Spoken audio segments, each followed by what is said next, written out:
हरितालिका तीज व्रत जो इस साल 18 सितंबर 2023 को है। आइए इस व्रत की कथा जानते हैं। इस व्रत के पीछे जो पौराणिक कथा है वो कुछ इस प्रकार है।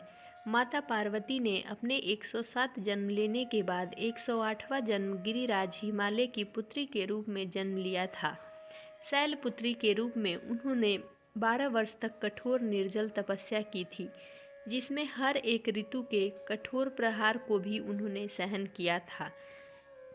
गिरिराज अपनी पुत्री की ऐसी दशा को देखकर चिंतित थे। ऐसे में एक दिन नारद ऋषि उनसे मिलने आए और उन्होंने गिरिराज को बताया कि भगवान विष्णु उनकी पुत्री की कठोर तपस्या से प्रसन्न हैं और उनसे विवाह करना चाहते हैं। चिंतित गिरिराज के लिए यह किसी वरदान से कम नहीं था।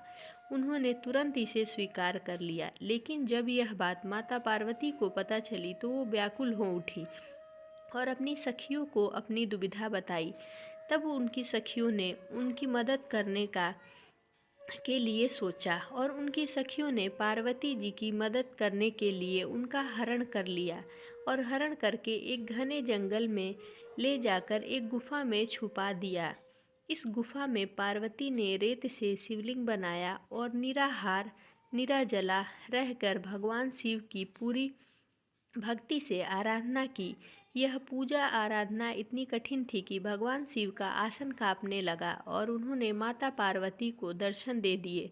जब माता पार्वती ने उन्हें बताया कि वो बहुत पहले से ही उन्हें अपने पति के रूप में स्वीकार कर चुकी हैं, तब भोलेनाथ ने उनकी तपस्या से प्रसन्न होकर उन्हें अपनी अर्धांगिनी बनाने का वचन दिया।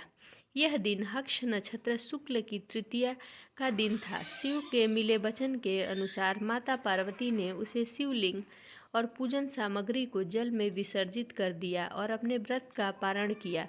गिरिराज को जब यह पूरी घटना का पता चला तो उन्होंने भगवान विष्णु से क्षमा मांगी और माता पार्वती का भी शिव जी से करा दिया। इस प्रकार हरतालिका तीज की व्रत और पूजन करने से सबकी मनोकामनाएं पूर्ण होती है।